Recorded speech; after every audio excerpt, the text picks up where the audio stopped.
రాష్ట్ర ప్రజలపై యూజర్ పిడుగు మొన్న కరెంటు నిన్న రిజిస్ట్రేషన్ నేడు యూజర్ ఛార్జీలట. జనంపై మరో భారం మోపుతున్న కూటమి సర్కారు ఈ బాధుడుకు వికసిత ఆంధ్ర 2029 కార్యాచరణ ప్రణాళిక అని పేరు. నీటి సరఫరా నిర్వహణ, మరుగునీటి శుద్ధి నిర్వహణ అంటూ భారం నిర్వహణకు అనుగుణంగా యూజర్ ఛార్జీలు పెంచేలా చర్యలు. ఆస్తి పన్ను ద్వారా మరింతగా బాధేందుకు సరికొత్త సంస్కరణలు. నగరాలు పట్టణాల ఆస్తులని రియల్ టైం మదింపు. సచివాలయ ఉద్యోగుల ద్వారా ఇంటింటికి వెళ్లే ఆస్తుల ఆరా అంచనా. అందుకు అనుగుణంగా ఆస్తి పన్ను వసూలు చేసే కార్యాచరణ. వీటన్నిటికి తోడుగా జీఎస్టీపై వరదలు చేసేస్తారట. ఇది ఒక భాగం. రాష్ట్ర ప్రజలపైన యూజర్ ఛార్జీలు వేస్తారట. ఏంది యూజర్ ఛార్జీలు అంటే, ఇప్పుడు ఆస్తి మొన్న కరెంటు ఛార్జీలు పెంచారు, నిన్న మొన్న మళ్ళా రిజిస్ట్రేషన్ ఛార్జీలు కూడా పెంచారు. జనవరి 1 నుంచి అమల్లోకి వస్తాయి. ఇప్పుడు యూజర్ ఛార్జీలట. వికసిత్ ఆంధ్ర 2029 కార్యాచరణ ప్రణాళిక దాని పేరు. అరే, ప్రజలపైన నెత్తిపైన భారం వేసి వికసిత అయితే ఏంది? వికసిత కావు. ఎవరి కోసం వికసిత కావాలి? ప్రభుత్వంలో ఉన్న పెద్దల కోసం వికసిత అయ్యేది, ప్రజల కోసం. అరే, 2019 నుంచి 2024 మధ్యలో జగన్మోహన్ రెడ్డి ఇచ్చిన అమ్మఒడి కానీ, విద్యాకానికి కానీ, విద్యావసతి కానీ, గోరుముద్ద కానీ, ఇట్లా రకరకాల పేర్లతోనే ఆయన ప్రజలకి వాళ్ళ అకౌంట్లో డబ్బులు వేసిండు. మీరు అది వేయకపోగా అవన్నీ బంద్ అయినాయి. ఇప్పుడు ఒక్కట్లేదు, రైతు భరోసా లేదు, అమ్మఒడి లేదు, అన్నీ బంద్ అయినాయి. ఏది అడిగే పరిస్థితి లేదు, అసలు వాళ్ళ ఆలోచన కూడా లేదు. అవి వేయకపోగా రోజుకొక బాతున్నారు. కరెంటు ఛార్జీలు అని ఒకరోజు, ఇట్లా రిజిస్ట్రేషన్ ఛార్జీలు అని ఒకరోజు, మళ్ళీ ఇలా యూజర్ ఛార్జీలు అంటే రేపో మాపో వరదల చేస్తుంటుందట జీఎస్టీ పైన. బుడమేరు ఈ వరదలు వచ్చినాయి కదా ఆంధ్రప్రదేశ్లో.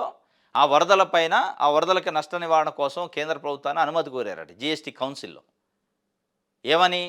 5% మించి జీఎస్టీ ఉంటే ఆ 5% మించి ఉన్న జీఎస్టీ పైన ఇంకొక 1% మేము బాదుకునే అవకాశం ఇవ్వండి, మేము పిండుకునే అవకాశం ఇవ్వండి, వరద బాధితుల సహాయం కోసం అని అడిగారట. వరద బాధితుల సహాయం కోసం ఇక్కడ 1% చేసేయటమైంది. కేంద్రంలో ఉంది ఎన్డీఏ గవర్నమెంట్కి మద్దతు ఇస్తుంది తెలుగుదేశం పార్టీ పైన ఆధారపడి వాళ్ళ ప్రభుత్వం ఉంది. అక్కడ నుంచి ఒక 50 కోట్లు తెచ్చింది. ప్రజలపైన 1% పిండటానికి, బాధటానికి ఛాన్స్ ఇవ్వండి అని అడిగారట. ఇక చూడండి ఎంత దివాలాకోరు వ్యవహారమో. దీని తోడు యూజర్ ఛార్జీలు పిడుగుపడుతుందట. ఇది ఒక వార్త. వీటన్నిటికి తోడుగా జీఎస్టీపై వరదలు చేస్తారట. అనుమతి ఇవ్వాలని కేంద్రానికి కోరిన రాష్ట్రం 5% మించిన జీఎస్టీ స్లాబులపై అదనంగా 1% చేసుకు వినతి.